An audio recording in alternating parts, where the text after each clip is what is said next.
"If you bite that tree one more time, Oakley, I swear I'm going to climb it myself and ask it what it ever did to you," I said, half joking, half worn out, standing barefoot in the soft grass of our sunlit backyard in a quiet little pocket of Ohio. My hands were on my hips, watching our golden retriever puppy sink his tiny, determined teeth into the same patch of bark he'd been enchanted by since the day we brought him home. Oakley was only 4 months old, but he already had a quirky streak longer than his leash. Our yard was a wonderland for a pup scattered, with sticks, squeaky toys, tennis balls, and even an old tire he loved to tug around like a prized catch. But none of that compared to the one thing he returned to, again and again like clockwork, the weathered old oak tree near the fence. Every single day, sometimes 5-6 times, he made a beeline straight for it, and every single time he gnawed, at its base like it had done him wrong. "My name's Todd. I'm just your average guy who works from home, fixing up vintage furniture and selling it online. My wife Jamie teaches art at the elementary school just a few blocks over. And Oakley, well, he's the sunshine wrapped in fur that lights up our little family. We adopted him just after New Year's from a local rescue. He was this adorable ball of golden fluff with paws too big for his body and a tail that wagged so hard it could have passed for a metronome in a marching band. Jamie fell head over heels the moment she saw him. I took a bit longer, maybe 3 minutes more, but when he looked up at me with those wide, knowing eyes, like he already understood who I was hooked for life. From the very beginning, Oakley was insatiably curious. He was always poking, his nose into corners, pouncing at shadows, rolling joyfully in leaf piles, but nothing, not even his beloved tire, held his attention like that tree. I tried everything: bitter apple spray, aluminum foil, even a puppy-safe fence wrapped around the trunk. It didn't matter. Oakley was like a tiny, fluffy Houdini. He always found a way in, and it wasn't casual chewing either. He'd stand there, ears perked, tail swaying like a lazy pendulum, and just chomp, not out of frustration, not like he was teething. No, it was focused, almost reverent. By the second week, it had become his ritual. I'd slide open the back door in the morning, and before I could even speak, he'd dart across the lawn toward that tree. One morning, I tried luring him back with a slice of turkey, his all-time favorite, but he just gave me a quick glance and went back to work on the bark like it was a secret only he could unlock. Jamie laughed the first few times. "Maybe he's part beaver," she said one morning, sipping her coffee with a sleepy smile. But as the days passed and Oakley kept returning with that same quiet determination, I started to wonder if there was more to it. We took him to the vet. Full checkup, clean bill of health, no issues with his teeth, no signs of stress or anxiety. "Some dogs just get fixated," the vet said with a shrug, gently scratching behind Oakley's ear. "As long as he's not hurting himself, it's probably just a phase." Still, something about it tugged at me. It wasn't just the habit, it was the consistency. Oakley didn't do this with any other tree, and we had 5 in the yard. He'd sniffed them all, marked a few, even napped under one, but only that one near the fence, the wide old oak with the deep groove running through its bark, earned this kind of fascination. So I started watching more closely. I took notes. When he went, how long he stayed, whether rain or sunshine changed anything. But it didn't. Morning mist or midday heat, Oakley stayed true to that tree like it was calling him. One night, just before bed, I watched him through the glass door. He wasn't biting this time. He stood still under the moonlight, staring at the tree as if in conversation with it. His tail was low, gently swaying. I opened the door and softly called his name. He turned to look at me, then looked back at the tree, like he was trying to say, "Wait, not yet." Jamie thought I was reading too much into it. "Maybe it's just a squirrel nest or an old scent," she offered. She was probably right, but still, why that tree? Why every day? By the 4th week, I started dreaming about the tree. I know it sounds ridiculous, but in those dreams, Oakley was barking at the trunk, and when I'd walk over, there'd be something glowing in the bark like a heartbeat pulsing behind the wood. Sometimes I'd hear voices, soft and distant, like whispers underwater. I'd wake up drenched in sweat, only to find Oakley curled up at the foot of our bed, his tiny chest rising and falling in peaceful rhythm. Then came the scratching, subtle at first, grooves in the bark too deep, too deliberate for a puppy.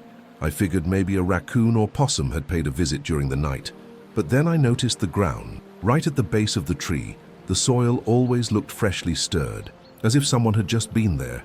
Jamie and I hadn't done any gardening. It was like something underneath was restless. One morning I saw Oakley trot to the tree and instead of biting, start to dig. not in that wild, playful way he buries. Bones, this was different, slow, careful, almost respectful. Like he was revealing something that had been waiting. Jamie came out with her coffee. He's doing it again. Yeah, I said, but look at how he's digging. It's not random. We stood there in silence, watching him. His little tail wagged in. Soft rhythm. Every few seconds he'd stop, glance back at me, and continue. 10 minutes passed like that. Then he stepped back and gave a single bark, soft, barely above a whisper. Then he sat, waiting. I walked over and crouched beside him. The hole wasn't deep, maybe a foot. At first, all I saw was tangled roots and dark soil. But then a glint. Metal. I reached in and brushed away the dirt, fingers landing on the corner of something hard. It was a rusted old tin box, weathered and bent at the edges. Oakley's tail picked up speed, circling me with excitement. Jamie knelt beside me, eyes wide with wonder. What the? It took some gentle digging to free it. The box was heavier than it looked, and the latch was rusted shut.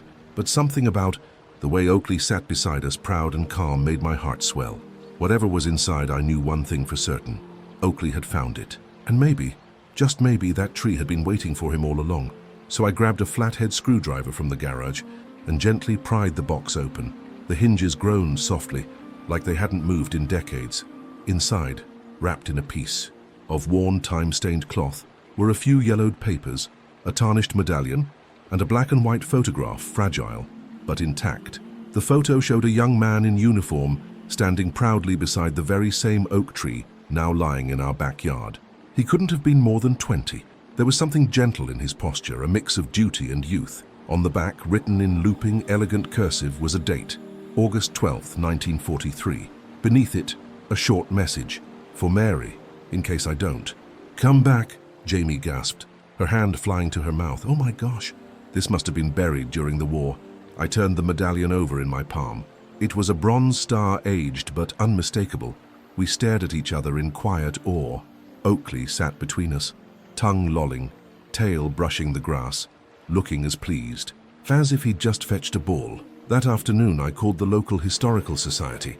Their reaction matched our own astonishment, reverence, and curiosity.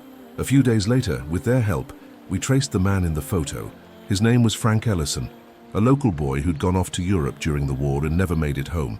No family remained in the area. The tree had likely stood on his family's land long before our home was ever built. And somehow, all these years later, our backyard had been quietly holding a piece of his story waiting. But even after that incredible discovery, Oakley didn't stop. Day after day, he still returned to the tree, still circled it, still nuzzled and bit at its bark like it was whispering to him. So one golden morning, I made a decision. If Oakley believed the tree had more to tell us, I would listen. I grabbed my chainsaw and stepped out onto the dew-kissed grass. Jamie followed silently, coffee cup cradled in both hands. Oakley sat nearby, watchful. I'm not doing this lightly, I told them. More to myself than anyone else. But if there's something else in there, he's been trying to show us. Chainsaw roared to life, splitting the calm morning air like a thunderclap. My heart thudded as I approached the base of the tree, where Oakley always lingered. He stood and padded closer, just a few feet away, not biting this time, not barking, just waiting. The noise of the saw echoed through the yard, each bite of the blade sending vibrations up my arms. I could feel my pulse thudding in my ears, but I kept going, carving a wide wedge into the base of the ancient tree. I didn't know. What I expected, more relics, perhaps a family keepsake, or maybe nothing at all. But the way Oakley stood there, motionless, eyes locked on the trunk, made me believe that this wasn't just a whim. This wasn't just dog behavior. This was something else. Jamie stayed back by the porch, eyes never leaving us. Oakley didn't flinch when bark sprayed his way. He didn't move, didn't whimper. He just watched. After nearly 20 minutes, the tree let out a groan, low and aching. It creaked, swayed, and with a sharp, echoing crack, it finally tipped, falling slowly onto the grass with a thud so soft, it felt reverent, like the bowing of a great silent sentinel. I turned off the saw and exhaled deeply, wiping sweat from my brow. Oakley trotted over to the fallen tree, tail wagging gently, sniffing its trunk like he was greeting an old friend. Jamie joined me, squinting at the jagged stump. Well? She asked. I walked around the remains, brushing aside sawdust and bits of bark. At first, everything looked normal, just wood, old rings, and a few startled ants fleeing the scene. But then I saw it. Near the base, right where Oakley had always chewed, was a small indentation, subtle but unmistakable. It wasn't natural, not from rot, not from bugs. A shape, rectangular, about 6 inches wide. Jamie knelt beside me, gently tracing her fingers over the groove. "That looks carved." "It does," I agreed softly. Oakley sniffed the spot and gave a small bark.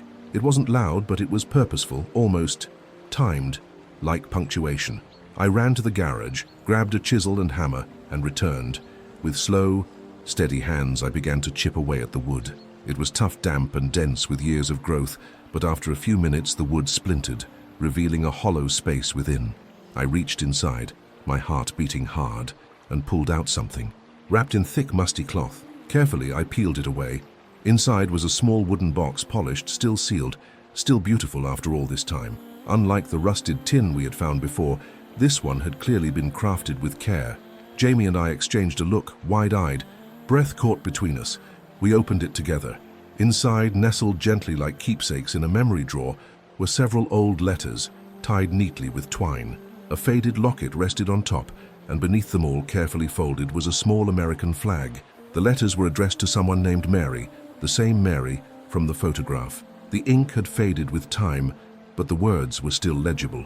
"I think these were written after he left," Jamie said softly, eyes scanning the top page. My throat tightened. She never got them. Oakley lay beside the box, resting his head gently on his paws, as if he too understood the weight of the moment. We spent hours sitting there in the grass, the morning slowly blending into afternoon, reading through Frank's words. He wrote about the war, yes, but more often about home, about this yard, about that tree. He wrote about how he and his father had once carved a hiding place into it when he was a boy, a secret nook for treasures only they knew about. And in one letter, he wrote that if anything happened to him, he hoped the tree would keep what mattered safe. He called it his silent friend. Jamie cried. I almost did too. By the time the sun dipped below the rooftops, the yard had gone quiet again. Oakley had dozed off under the porch, his breathing soft and steady. I carried the box inside with reverent hands, washed the dirt from my palms, and sat beside Jamie at the kitchen table. We didn't speak much, we didn't have to. The next day we contacted the Historical Society again. They sent someone over to document everything, and to our surprise they were nearly more excited than we were. With careful hands and wide eyes they snapped photos, helped us gently preserve the items, and promised to ensure the discovery was honored with the respect it deserved. A week later, they shared something incredible. Mary had been Frank's fiancée. After he was declared missing, she had moved away, quietly fading from the records. No one ever learned what became of her. She had no living family left. It was as if their story had been swept away by time, until Oakley brought it back like a forgotten letter finally delivered.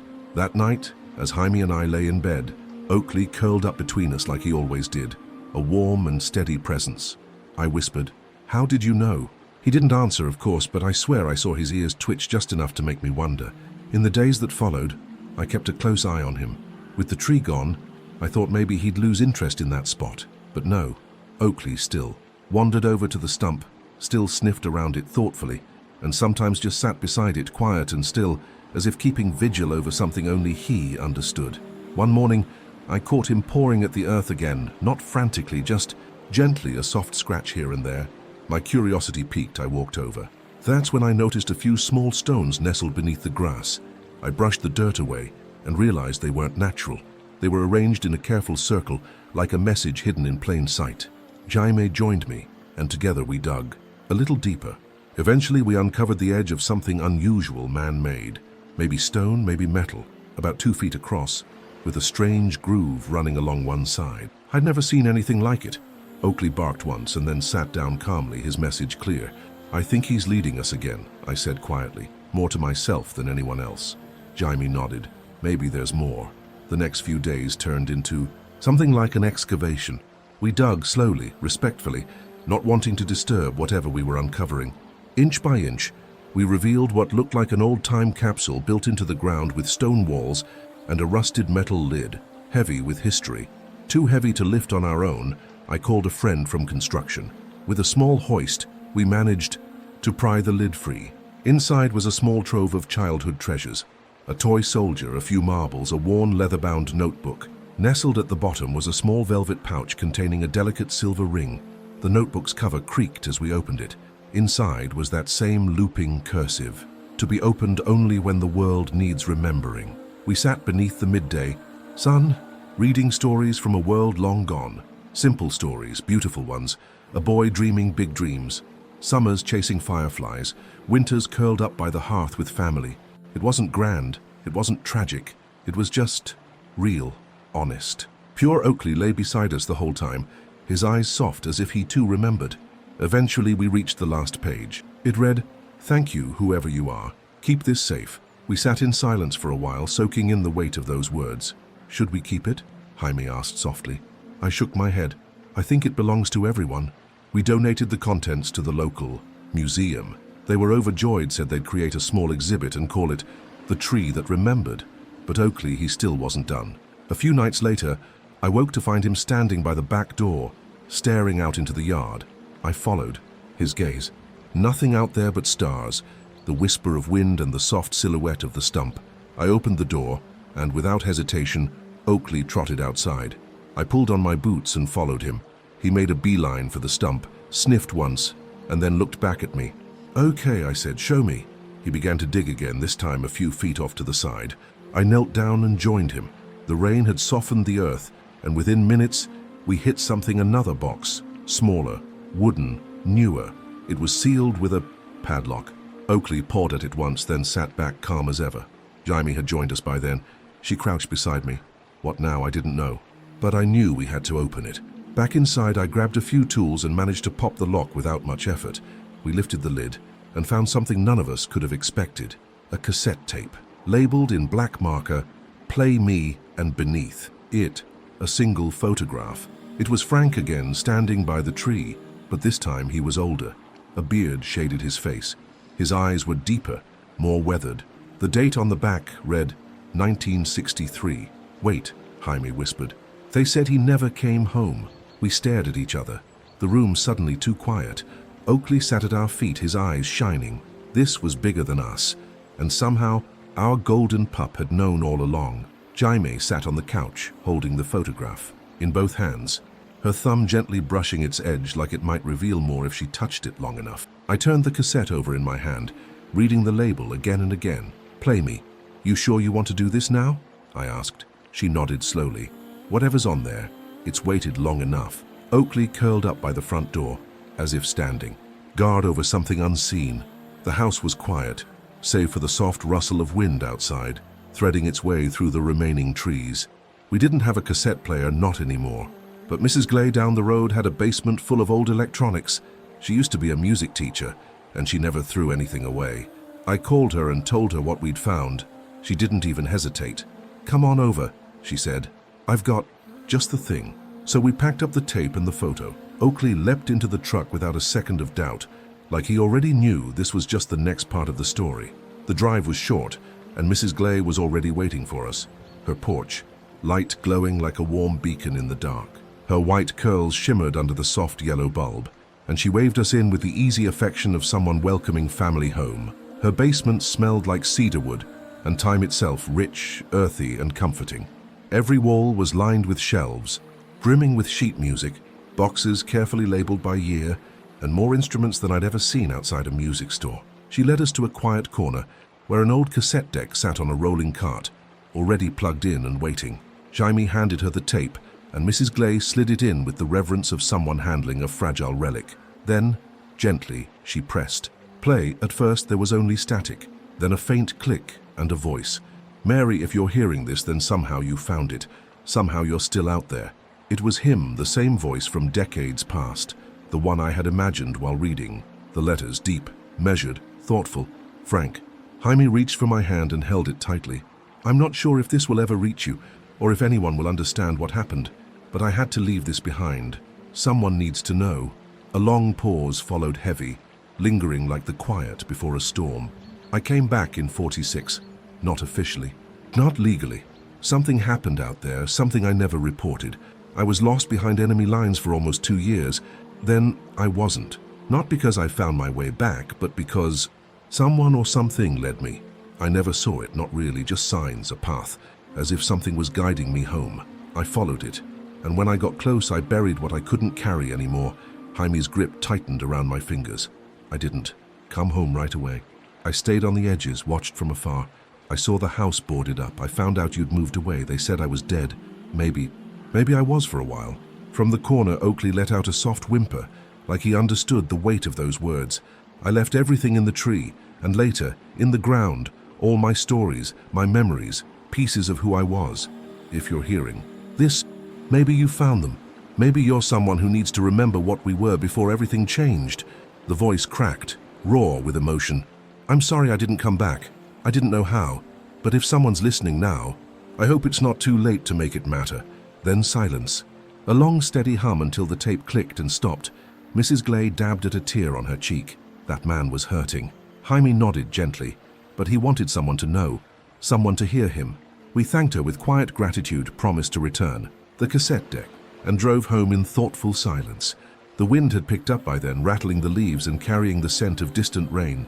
Oakley stayed alert the entire ride, head out the window as if trying to catch every memory still hanging in the air. That night, we sat together by the fireplace. Oakley nestled between us while we spread out everything we had found: the letters, the flag, the medallion, the notebook, the small trinkets from the time capsule, the photo, and now the tape. We didn't speak much. We didn't need to. The quiet between us said everything. The next morning, something strange happened. For the first time in weeks, Oakley didn't go to the stump. Instead, he sniffed the air, stretched, then padded over to the far end of the yard near the tool shed. He stopped, glanced back at me, and began digging again. I threw on my coat and boots, heart already pounding. Jaime followed, rubbing sleep. From her eyes, "What is it now?" she asked. "Let's find out." Oakley was digging with more purpose this time, no hesitation, just pure determination. Within minutes, we found another patch of disturbed soil. I knelt down, breath misting in the cold morning air, and helped. My hands were numb, but I kept going. We unearthed another box, smaller, wooden, barely held together by time and weather, lifted it gently from the earth and opened it. Inside were only two things: a key and a folded piece of paper. Jaime unfolded the note. It was a single sentence, handwritten in that same elegant looping script: "Home is still waiting." We stared at the note, then at the key, an old brass one, tarnished with age, with a tiny tag that read 82 Ash Lane. I recognized the address instantly. It was across town, a house long abandoned, hidden behind a tangle of shrubs and a fence that time had nearly swallowed. Locals said it was haunted. Strange lights, odd sounds. Kids dared each other to knock on the door and run. I looked at Jaime. "You thinking what I'm thinking?" She nodded. "Let's go."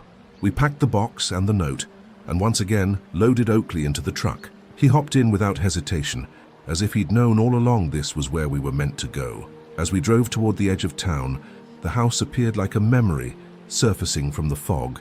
2 stories, faded blue paint, a sagging porch, windows, clouded with dust and silence. I parked at the curb. Jaime waited behind while I walked up to the door with the key in hand. The lock looked ancient, untouched for decades. Still, the key slid in and turned with a quiet click. The door creaked open. The air inside was thick, dusty, unmoved, sacred. Every corner of the house whispered of lives paused in motion. Furniture sat shrouded in white sheets. A grandfather. Clock stood frozen. Hands stopped at a forgotten hour. Oakley stepped inside first, nose twitching, tail low but steady. Jaime followed, her steps cautious. Each footfall echoed like a heartbeat in a hollow chest. Room by room, we wandered, not entirely sure what we were hoping to find. Then in the back, a study, maybe we found it. A photo wall, dozens of pictures. Frank and Mary, smiling at picnics, dressed in wedding clothes, holding a baby, celebrating birthdays. A life lived in quiet secrecy. Jaime gasped softly. He didn't just hide, he started over. I nodded, but he never forgot. We spent the afternoon, slowly uncovering the pieces he left behind. Notes, journals, more letters. He had written everything down: his journey, his memories, his regrets. There were mentions of a group he met deep in the woods, people who sheltered him, guided him. A community that didn't leave records, but changed his life. A quiet life lived between the margins of history, between the words others forgot to write. Inside one envelope, addressed simply to the finder, was a note: "If you made it here, then Oakley did his job. He was always meant to find you, to guide you, just like I was guided home." Jaime placed a hand over her mouth, her voice a whisper caught in wonder. How did he know his dog would find us? I didn't have an answer. Not one that could be spoken aloud, but deep down I believed it. Every part of me did. We made a decision then, not just to preserve the house or clean it up, but to honor it, to breathe life back into its bones, to tell Frank's story the way it deserved to be told, with care and light. We reached out to the Historical Society, determined to make sure his truth would echo on for others. But more than any of that, we wanted to let the house feel like a home again. Oakley seemed to understand. Every time we returned, he trotted through the rooms like he'd grown up there. He'd curl up by the fireplace, rest under the same window as if he were following an old familiar rhythm. The house responded in kind, like a heart beginning to beat again. One afternoon, while dusting the mantel, I discovered a final note tucked behind an old clock, folded, fragile, its paper worn soft by time. It read, "For those who listen when others forget." Oakley barked once, a sharp, bright sound that felt like agreement. I smiled. The following week became a gentle whirlwind. Every room, every creaking floorboard at 82 Ash Lane seemed to hum with forgotten memories. And Oakley? He moved through them like he was tracing stories left behind in the air. Jaime and I divided our days, part at our home, part at Frank's cleaning, organizing, slowly coaxing warmth back into the old house. It wasn't just a place anymore. It was a living memory, one we were helping to wake up. Word started to ripple through town. First a whisper, then curiosity. People who had never dared step foot near Ash Lane began stopping by, neighbors, townsfolk, strangers with familiar eyes. They came with soft questions and handed down stories. One afternoon, Mrs. Glay arrived with a stack of yellowed newspaper clippings from the 1940s. Her memory was sharp, but more importantly, her heart remembered, too. She spoke of Mary, a quiet girl, sweet as spring, always wore her hair in a braid, and Frank, that boy who used to walk me home in the rain. She placed the papers on the dining table. Most folks thought he died, she said softly. And then the war ended, and people moved on. But that house always felt like it was waiting for something or someone. We combed through the articles. Most were war reports, lists of local soldiers, clippings about old community events. But one small notice caught my eye, a land permit from 1964, filed under the name John Franklin Ellison. The signature at the bottom matched the handwriting from the letters. "He changed his name," I whispered. Jaime looked up from a photo album. She'd been exploring upstairs, probably so no one would come looking, or maybe so he couldn't be found. There was another address listed on the form, a rural parcel 10 miles outside town, deep in the woods beyond the reservoir. No structures listed, no recorded sale after the permit. It was as if whoever had lived there had simply vanished. That night, I sat on the porch at Ash Lane, Oakley curled against my feet, and a thought kept circling in my mind, gentle, persistent. This isn't over. It felt like Frank had left one more trail, and once again it was Oakley who showed us the way. The next morning he sat at the front door, silent and waiting, eyes steady until I opened it. Then he rose, not with excitement but with intention. His steps were purposeful, tail low, ears high, like he was leading us to the next chapter. Jaime met me in the kitchen. "Where's he going?" "He wants to drive," I said, grabbing my keys. "I think he knows where to go." She gave me that look, the one that said, "This is crazy, and at the same time, I believe you." We packed quickly, coats, water, a thermos of coffee, and followed Oakley into the truck. He led us past the edge of town, down winding roads that narrowed into a forgotten dirt path most people wouldn't even notice. We parked where the trees grew thick and finished the journey on foot. Oakley wove through the underbrush like he'd memorized the path, like he wasn't just walking it, he was remembering it. The air grew colder as we moved, muffled like a held breath. Even the birds watched in silence. And then we saw it. A small cabin tucked beneath a grove of hickory trees, almost invisible to the unknowing eye. Weathered wood, a roof, half sagged, but it stood, a real place, a secret place. Oakley stopped at the porch and sat, still and proud. We approached slowly, our hearts beating louder with each step. Jaime reached for my hand. I took it. Inside, dust blanketed everything like snow, but it didn't feel empty. It felt paused. The furniture was handmade, rough, strong, purposeful. A table with 3 chairs, a bookshelf brimming with notebooks, and above the fireplace, a single photo in a cracked frame. Frank and Mary, older, smiling, standing beside a creek. "He brought her here," Jaime whispered, her voice trembling like a leaf in wind. I stepped to the bookshelf and picked up one of the journals. The front cover read, "The Years They Forgot." It wasn't just Frank's story, it was theirs. page after page spilled with memories not of war or sorrow, but of quiet joys. Growing food, sheltering lost travelers, watching seasons drift by from a porch that felt like forever. There was laughter in the lines, love in the ink, a life lived fully if not loudly. And then Jaime pointed to a section titled simply, Oakley. She raised an eyebrow. Wait, he had a dog named Oakley? I flipped the page. No, I said, smiling. It wasn't a dog. It was a name passed down a marker, the C. Oakley they'd known was a man, a friend, the one who had helped Frank escape from a German camp. According to the notes, Frank had made a promise one day. I'll name something important after you. We looked at Oakley, now curled peacefully at the hearth, his chest rising and falling with the rhythm of a story well told. You think? Jaime began softly. I think some names carry more than sound, I said, watching the way the fading sunlight poured through the broken windows like spilled gold. We stayed until the darkness folded in around us, reading, listening, letting the silence speak. And when it was time to go, we locked the door gently behind us. But we didn't take anything, not this time. This time we returned the next day, and then again, the day after that. Each visit was an act of love. We scrubbed, swept, and repaired. Not to erase the past, but to protect it, to cradle it with care. Volunteers from the Historical Society joined us. Even the mayor came by one afternoon. The town was waking up to its own story, curious, excited, proud. What had once been forgotten was now becoming a thread in the fabric of everyone's history. Through it all, Oakley remained our compass.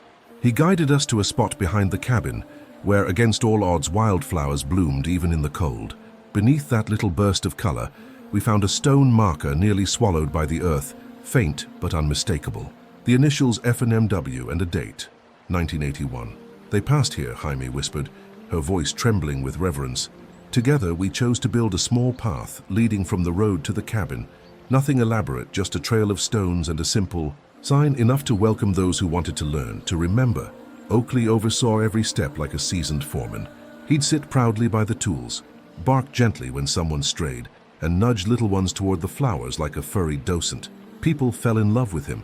Children drew his portrait in crayon and chalk. Someone even made a pin with his face on it. It read, Official Trail Guide. One crisp afternoon, while I was clearing debris near the back fence, I heard Jaime call out. I ran, expecting another relic unearthed. But instead I found her standing beside a weathered tree, staring at something carved into the bark. It read, For the ones who come next. And below that, Trust the dog. We looked at Oakley. He tilted his head, waiting as if for a thank you. I knelt beside him and gently scratched behind his ears. You knew from the start, didn't you?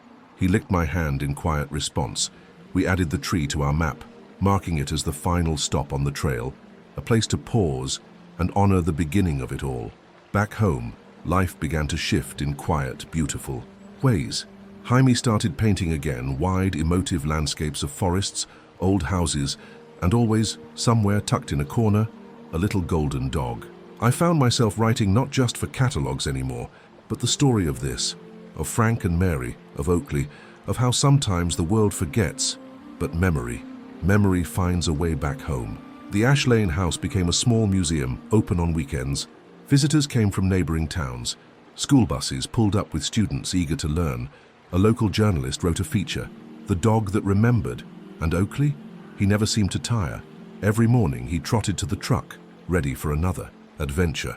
He never barked without reason. He never rushed us. He simply watched, waited, and always seemed to know what came next. Until one morning he didn't wait by the truck. Instead, we found him by the fireplace, gazing at the family photo wall we'd brought into our home.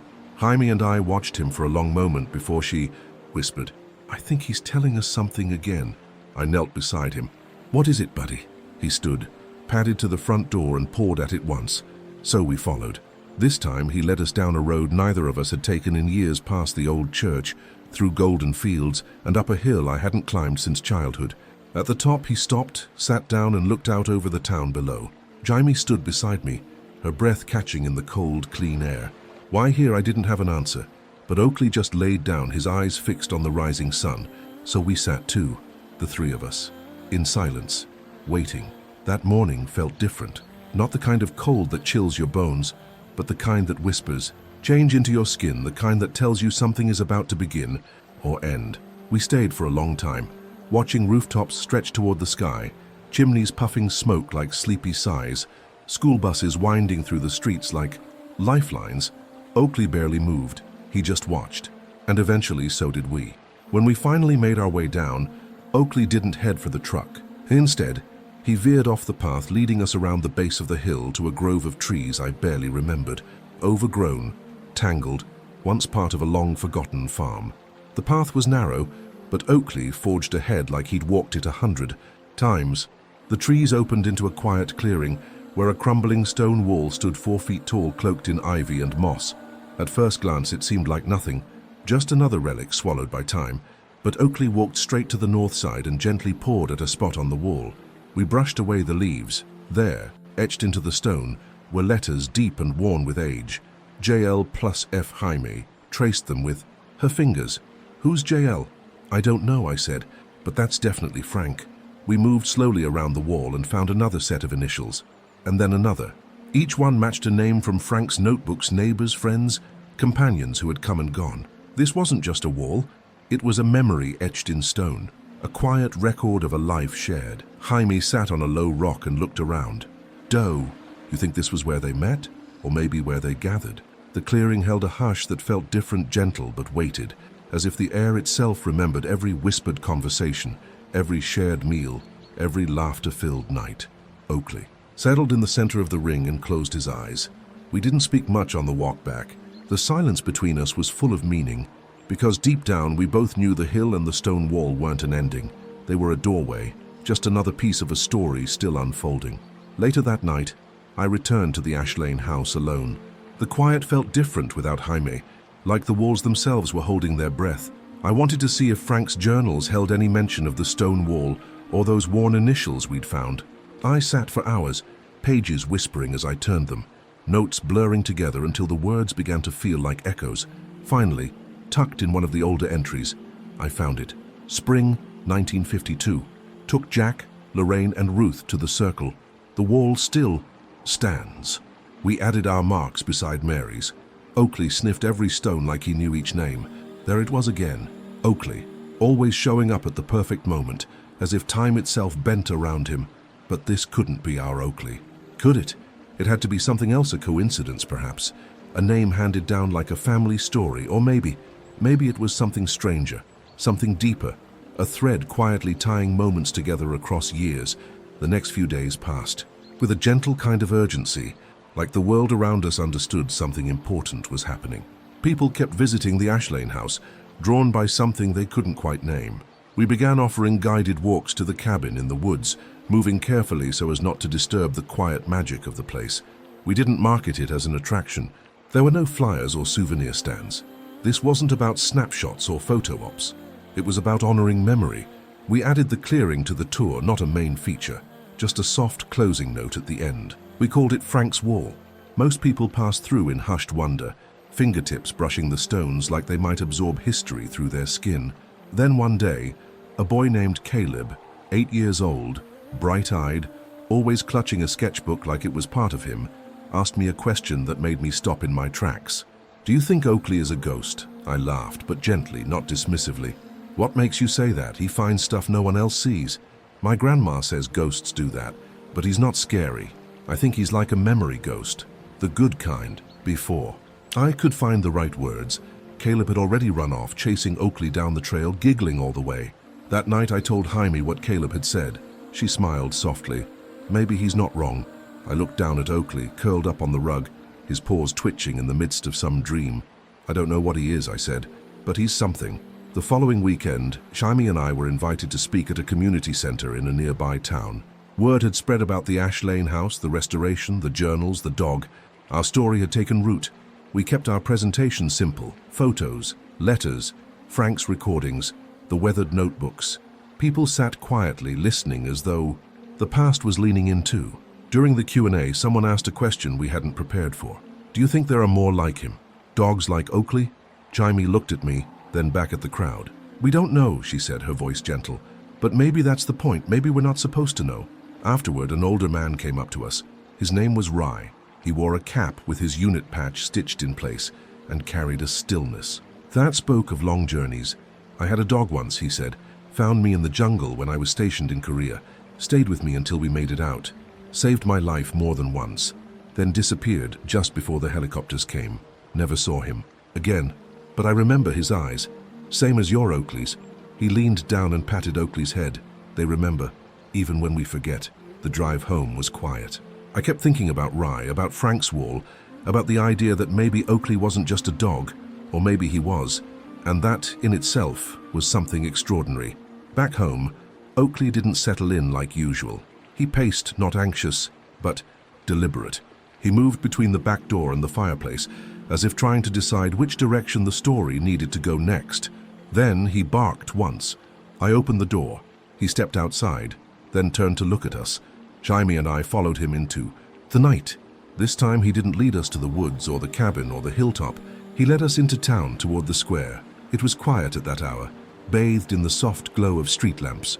Shop windows were dark. The world temporarily paused. Oakley stopped in front of the old courthouse. "What is it, boy?" He climbed the steps and scratched at the door softly, insistently. I tried the handle. It was unlocked. Inside, the air was heavy with the scent of aged paper and long-ago decisions. Oakley led us down a corridor I'd barely noticed before, past solemn portraits and quiet offices, to a small door marked Records. I flipped the switch. The room lit up slowly, revealing walls lined with files and boxes stacked like forgotten memories. Jaime pulled one down and leafed through it. "Birth records," she murmured, "from the 1900s. Oakley pawed at a lower drawer. Inside was a folder marked Ellison, private. We exchanged a look. Jaime opened it carefully. Inside were transcripts, letters, even a sealed envelope labeled Confidential. Ref Ellison, 1946. She unfolded it. It was a government letter, brief and coded, acknowledging the return of a soldier previously presumed dead, advising discretion, granting an unofficial identity signed by someone from the Department of Defense. "He was protected," Jaime said, voice hushed. "They knew he was back," I added, "but they let him disappear." Oakley sat down and waited. There were more files, a map dotted with names, dates, and locations scattered across the state. Each one a marker, each one a name we hadn't known we needed to remember. "They weren't the only ones," Jaime whispered. "We took careful photos, gently returned everything, and left the courthouse without a word to anyone." That night, back at home, Oakley finally rested, stretched out in his usual spot, as though he'd been waiting for us to catch up. But Jaime and I stayed awake, staring at the photos, the documents, the pieces of a puzzle we hadn't even known we were solving. "What if there's a whole network?" she asked. "Of dogs?" I half joked. "Of memory?" And suddenly, it didn't feel like a joke anymore. What if Oakley was part of something older than we could understand? Not magic, not fantasy, but something real and steady. A quiet force built on remembrance, on protection. A living archive with 4 paws and a heartbeat. In the morning, Oakley was waiting by the truck again. Eyes bright, tail swishing, ready, and we knew it was time to follow once more. The morning, Oakley stood by the truck, his tail swaying slowly. Like a clock ticking toward something inevitable, felt like the beginning of something far larger than us. We climbed in without needing to speak, letting his silent certainty guide us. Oakley sat upright between us, eyes fixed ahead, ears alert, as if tuned into a frequency just out of reach, one only he could hear. Jaime held her breath a little, her gaze stretching out to the horizon. I kept a relaxed grip on the wheel, ready to follow wherever our dog's mysterious sense of purpose would lead us next. This journey took us farther than before, well beyond the roads we knew by heart. Fields unfurled on either side of us like vast green blankets under the open sky.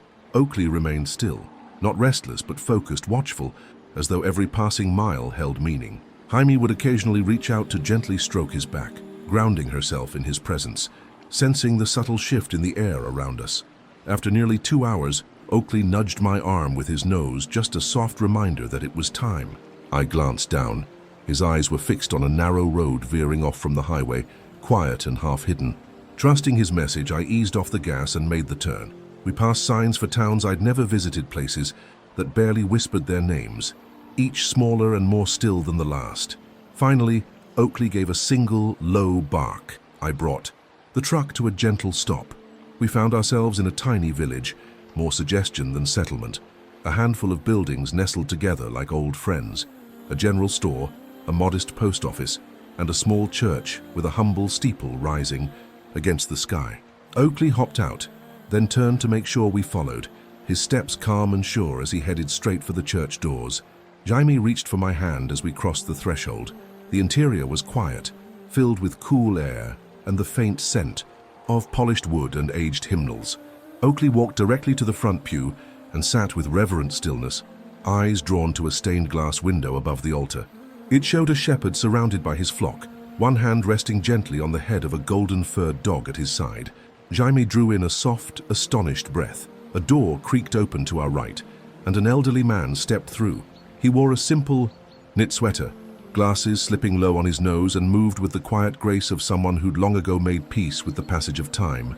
His smile was kind, warm in a way that suggested we were not strangers here.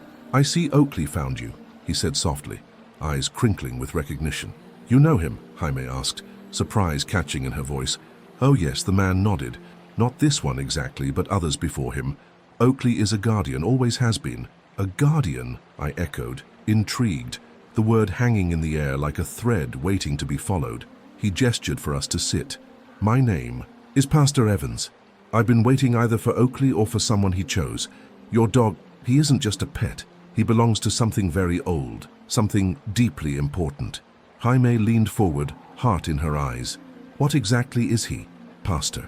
Evans smiled again, the kind of smile built on years of understanding. "Oakley is part of a lineage, dogs chosen across generations for their intuition, their loyalty, and their gift for guiding people back to the memories that matter most, the ones that must not be forgotten. This tradition goes back decades, possibly centuries. It's tied to families who've experienced deep loss, held tightly to secrets, or simply carried truths too heavy to bear alone.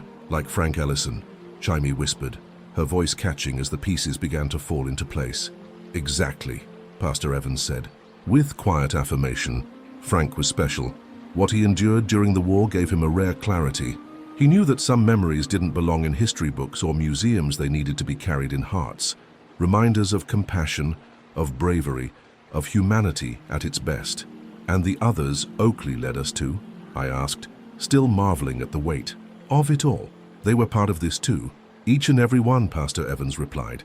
"Every story, every hidden object, every person touched by Oakley, they were all part of a larger pattern. He's been weaving it for years, waiting for the right people to notice, and now it seems he's chosen you." Jaime reached down, running her fingers through Oakley's fur. "But why us?" "Because you listened," Pastor Evans said gently. "You didn't brush him off as just a dog chewing at a tree. You followed, you believed. You saw meaning where others might have missed it. Oakley felt that, and now he's ready to show you the next chapter. What do we need to do?"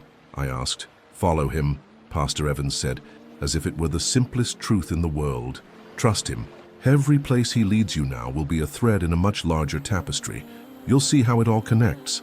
The picture will grow clearer, and your role will become undeniable." We stayed for another hour, soaking in the stories Pastor Evans shared, accounts of others touched by Oakley's predecessors, stories of hidden truths rising gently into the light, of people whose lives were changed by a dog who simply knew where to lead them.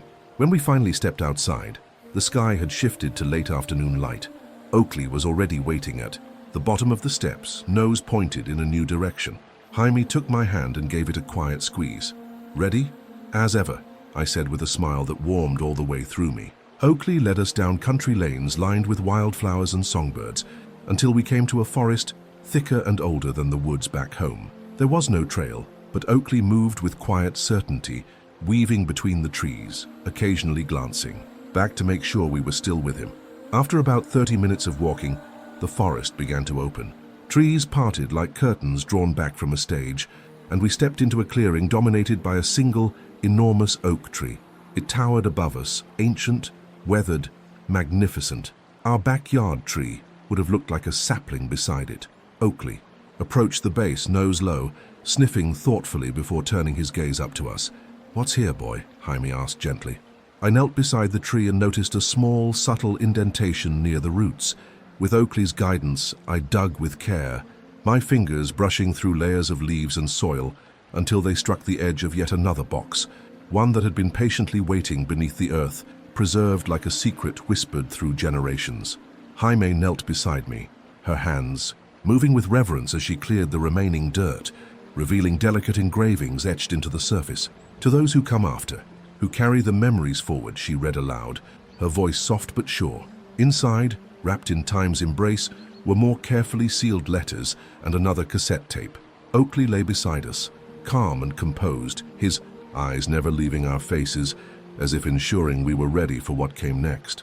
"We'll need Mrs. Glay's cassette player again," Jaime murmured, gently tucking the items back into the box as though returning sacred relics to their resting place. We made our way back to town, Oakley riding in quiet contentment between us, his posture almost proud, as if affirming we were on the right path. At Mrs. Glay's home, the familiar scent of lavender and old books welcomed us into the basement, where a hush of anticipation seemed to hang in the air like a held breath. She greeted us with warmth and understanding, her hands steady and tender as she set up the cassette player. The tape whirred softly to life, and then came the voice, older now, more fragile but unmistakably Frank's. "This is probably my last recording," he began, his voice like a gentle wind through autumn leaves. "If you're hearing this, you've followed Oakley's trail far enough to understand your role. We all leave footprints, some deeper than others. Yours now join ours. Remember, every memory preserved is a thread in a tapestry far greater than any single life. Keep weaving, keep sharing." The tape ended with a quiet click, leaving behind a stillness that filled the room with something sacred. Mrs. Glay's eyes shimmered with quiet emotion as she looked at us. "You're part of something extraordinary," she said, her voice thick with feeling. "It's beautiful to see." That night, as Jaime and I returned home, we spoke very little. We didn't need to. The weight of Frank's words wasn't heavy. It was grounding, steadying like a warm blanket on a cold evening. Oakley nestled between us on the sofa, the quiet heart of our home, our steadfast guardian. In the days that followed, a gentle rhythm took hold of our lives. Oakley continued guiding us to new discoveries, forgotten stories, lost documents, photos wrapped in time like delicate keepsakes. Each piece we uncovered wove seamlessly into the next, a growing narrative that reached far beyond our own lives. Word spread quietly. Friends, neighbors, even strangers began visiting the Ashlane Museum more frequently, drawn by Oakley's story, compelled by the mystery and tenderness in each tale. Every conversation, every shared moment, stitched us deeper into the fabric of this living history. Then one evening, while Jaime stirred a pot of soup, Oakley sat at my feet, his gaze unwavering and full of purpose. Those eyes, rich with thought, held mine for a long, quiet moment. "I think he's got more in store for us," I said softly. Jaime turned, a warm smile lighting her face. He always does. Together we watched Oakley, ready as ever for tomorrow's unfolding path. By now, Oakley's guidance had become part of the air we breathed, so familiar, so steady, that waking up each morning meant anticipating another piece of the ever-growing puzzle. Since our meeting with Pastor Evans and the revelations beneath the ancient oak, our sense of purpose had only deepened. We understood now. We weren't just uncovering lost artifacts, we were restoring lives once at risk of vanishing, bringing voice to stories nearly swallowed by time. One crisp Saturday morning, Oakley was already stationed by the truck, eyes bright with quiet urgency. Jaime handed me a thermos of coffee as we climbed in. "Any idea where we're headed today?" she asked, her voice laced with playful wonder. "Not a clue," I said with a soft grin. "That's half the magic, isn't it?" Oakley nudged my shoulder with his nose, steering us back onto the highway.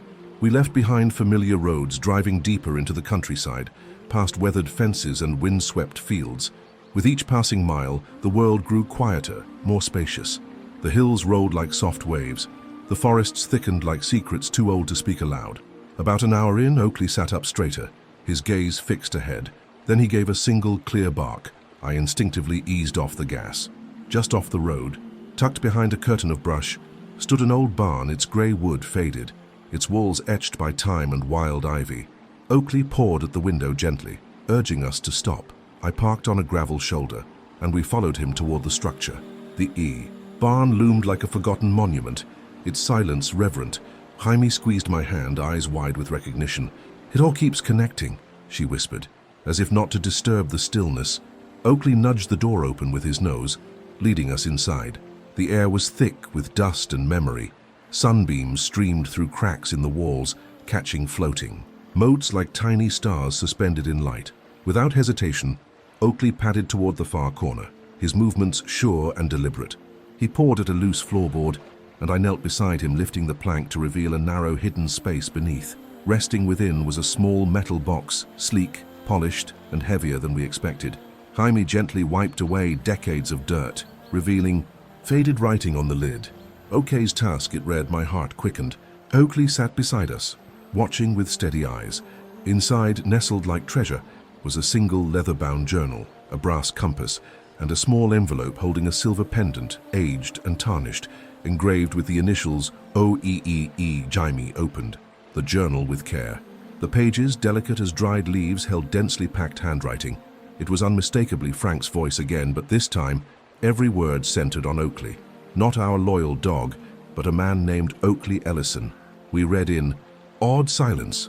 Oakley Ellison had been Frank's older brother, a man of deep conviction and quiet strength. Rather than take up arms in the war, he had chosen another path. He became a conscientious objector, guided by a fierce compassion that set him apart. He had devoted his life to guiding soldiers home, often through danger that shadowed every step, risking his safety time and again without hesitation. The journal painted vivid scenes of Oakley's secret missions, journeys undertaken through darkness and uncertainty, where he became a quiet protector to the wounded and lost. Frank's words brimmed with reverence and quiet grief as he described his brother's unwavering courage and the quiet price he paid for defying what was expected of him. Oakley had vanished without a trace during one of these missions in the mid-1940s, his fate left to silence and speculation. The pendant, according to Frank's notes, was the final belonging Oakley had left behind, a silent keepsake of a man whose bravery never sought the spotlight. Jaime looked up from the journal, her eyes shining with unshed tears, wide with emotion. "Our Oakley isn't just named after someone," she whispered. "He's continuing what Oakley Ellison started." I felt the truth of her words bloom slowly inside me, warm and undeniable. "He's been guiding us all along," I said quietly, the realization settling deep. "He's helping us uncover Oakley Ellison's legacy." Our Oakley gave a gentle wag of his tail, as if acknowledging that we had finally understood. We spent hours in that quiet barn, documenting each piece of the discovery with care and respect. It became clear that Frank hadn't hidden the truth just to protect his brother's memory. He had done it to ensure that someday, someone would understand what real courage looks like. Not loud or showy, but strong in its stillness. Heroism, Frank believed, could live in the soft shadows, bravery without the need for applause. Back home, we shared everything with the Historical Society and Pastor Evans, who listened with quiet reverence. He nodded slowly. Oakley Ellison was a legend among certain circles, he said, but few ever knew the full depth of his sacrifice. Word began to ripple beyond our town. Oakley Ellison's story struck a chord with many. His quiet heroism inspired people from near and far to dig into their own histories, uncovering stories of forgotten bravery, of their own hidden heroes waiting to be remembered. In the days after the barn discovery, Oakley moved through the house with a quiet ease, as if something in his spirit had found peace. Yet there was a lingering energy too, a sense that we hadn't yet reached the journey's end. He still led us with purpose, gently but persistently, toward clues left behind, like breadcrumbs through time. We found forgotten trails, marked with faint signs. We found old shelters, their wooden bones weathered but sturdy, once used to protect those fleeing war. Each discovery added another precious thread to the growing tapestry we were weaving together. One quiet afternoon, Oakley guided us to a small cottage hidden deep within the woods. The place felt untouched by time, like it had been waiting patiently for our arrival. Inside, we discovered letters written by Oakley Ellison himself. In each one, he spoke with fierce tenderness about peace, about compassion, and about the enduring strength of quiet courage. Every word carried a wisdom that seemed meant for today, a gentle voice echoing through the decades, offering guidance. In uncertain times, that little cottage became a new chapter in our preservation project, soon drawing even more visitors, each one moved by the intertwined stories of Oakley Ellison and the extraordinary dog who bore his name. Town meetings began to buzz with energy, filled with passionate discussions about history and heritage. The importance of honoring unsung heroes like Oakley Ellison suddenly felt personal to everyone. As winter approached, our town seemed to stir awake with renewed purpose. Neighbors began volunteering to restore trails and care for historical landmarks. Events were organized to celebrate the legacies we had uncovered. Schools arranged field trips, inviting Jaime and me to share our discoveries. And always Oakley was by our side, his calm presence, a quiet reminder of what we were doing. He allowed the children to pet him, to hug him, becoming a living emblem of empathy and remembrance. Yet, even in the midst of growing recognition, Jaime and I could feel it. This wasn't the final chapter. Oakley was leading us somewhere still. Every new revelation felt like another puzzle piece falling into place, building towards something larger than we could yet see. We carried that awareness with us, like a gentle hum beneath our daily lives, keeping us alert to the next sign. We spent more and more time at the Ash Lane house, carefully organizing the collection that was growing by the day. It no longer felt like just a museum, it had become something alive, something rooted in shared purpose, a gathering place for stories, a sanctuary for memory. And still, each night, as Oakley lay curled near the fire, his eyes watched us with a quiet knowing. He seemed to say, "You're not finished yet," and we believed him. Each new morning felt like a clean page, waiting to be written. We rose with gentle anticipation, ready for Oakley's silent cue to guide us once again. The morning. After the barn discovery, I woke to the familiar jingle of Oakley's collar as he paced softly around the bedroom. Jaime stirred beside me, and without speaking, we both knew something was waiting. We dressed quietly, packed a small bag, and followed Oakley to the truck. There was no hesitation in his step that morning, no pauses, no playful lingering. This was something else. This was intention. This time he led us east past the familiar borders of town into a more rural stretch we hadn't visited in years. We passed through fields still heavy with dew, old barns sagging into the land, and roads lined with whispering pines. The air was rich with the earthy scent of damp soil and morning stillness. Oakley sat upright for the entire ride, his eyes scanning the road with quiet focus. Nearly 90 minutes passed before he let out a low, deliberate bark, his signal. I slowed the truck as a narrow, nearly invisible trailhead appeared between two gnarled trees. Gravel crunched beneath our tires as I pulled off the road. Before I could turn off the engine, Oakley leapt from the truck, his body alive with purpose. He darted a few steps ahead, then paused, looking back at us with steady expectation. The trail ahead was narrow and tangled with overgrowth, a forgotten path that time itself seemed to have left behind. We ducked beneath low-hanging branches and stepped carefully over moss-covered logs as the trees began to close in around us, their thick canopy gently dimming the light above. It felt like we were stepping through a doorway into another era where sunlight became a memory and the hush of the forest wrapped around us like a blanket of quiet reverence. After nearly half an hour of winding through the woods, Oakley came to an abrupt stop. Before us lay the remains of a stone foundation, nearly swallowed by creeping vines and tangled brush. Though weathered, its lines were still true, corners square, the hearth still standing as if waiting to warm souls long gone.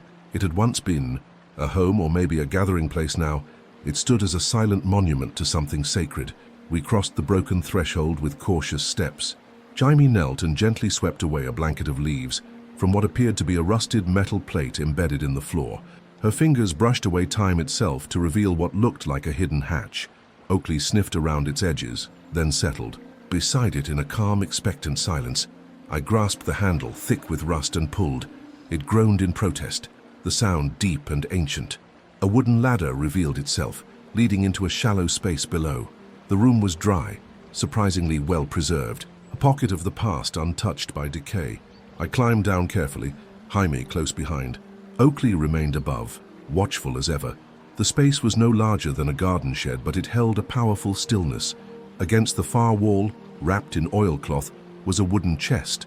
My hands trembled slightly as I opened it, revealing a trove of letters, journals, an old radio with headphones and a faded armband.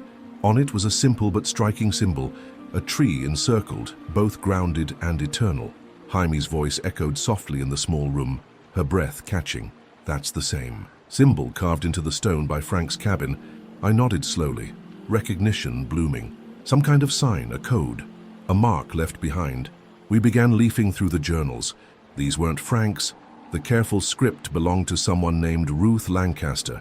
Her entries spanned from 1948 to 1962, filled with steady, meticulous details, names, dates, and the paths of lives she'd helped steer towards safety. She'd guided people through the woods, reuniting families, easing the weight of old wounds. And again, she spoke of Oakley Ellison with reverence, his quiet strength, his uncanny intuition, his presence, steady as roots threading through the forest. Among the pages were hand-drawn maps, not just of trails and safe houses, but of entire networks, connections, names. It was a blueprint of something far larger than we had imagined, a quiet, sprawling operation of courage and compassion. Jaime traced one path with her finger. "This one ends near Ash Lane." I felt the words catch in my throat. "We're part of it," I whispered. "The same trail, the same cause." Carried forward even now. From above, Oakley barked gently like a bell tolling in affirmation. We emerged into the daylight, blinking and changed. The forest felt different now, like it knew us, and we it. As we made our way back, Jaime paused beside a tree just off the trail. Etched into its bark were the letters RL 1952, and beneath them, the same symbol from the armband, a tree in a circle, carved with care. "This wasn't just a hiding place," Jaime said, her voice hushed with wonder. "It was a checkpoint. That night, back home, we laid the journals and maps across our dining table, like a sacred puzzle waiting to be pieced together. Oakley lay at our feet, his tail sweeping rhythmically against the floor in quiet contentment. Jaime and I worked deep into the night, connecting names to places, tracing paths, seeing the once invisible lines that had held this secret world together. The next day, we shared our findings with Pastor Evans and the Historical Society. Their astonishment was matched only by their reverence. Pastor Evans stood in thoughtful silence for a long moment, then finally said, "We've only ever heard whispers about this network, but now this is real and powerful." From that moment, plans began to bloom. The Ash Lane Museum would grow into a full historical center, and volunteers poured in: students, veterans, historians. People brought their own stories, their heirlooms. The symbol of the tree became something more, a quiet badge of honor, worn not for glory, but in recognition of selfless acts done in silence. Still, Oakley wasn't finished. A week later, he led us deep into the Appalachian foothills, to the hushed ruin of an abandoned train station. There, hidden among the shadows, we found another journal, this one belonging to a man named Elias Turner. His words spoke of post-war America and of displaced veterans he'd guided to healing. Each mention of Oakley was different sometimes. A man, sometimes a dog, sometimes simply a presence. "He comes when he's needed," Elias wrote, "he always knows." The deeper we delved, the more we came to believe that Oakley's presence in our lives wasn't just about Frank or even Oakley Ellison. He was leading us through a lineage of protection, healing, and quiet remembrance, a legacy rooted not in grand gestures, but in the unwavering courage of everyday guardians. Oakley's name began to travel beyond our little town. Articles were written, interviews held. We shared our story carefully, never letting it become a spectacle, but always offering it to those who might need it. At home, as winter settled in and the winds whispered through the trees, Oakley's pace slowed a little. He still led us, always would, but the urgency had softened into something steadier, gentler. We followed him with the same faith, knowing every step still mattered. One cold evening, Jaime and I sat by the fireplace, Oakley nestled between us, warm and peaceful. We read aloud Ruth Lancaster's final journal entry. Her handwriting was delicate, but her message was strong.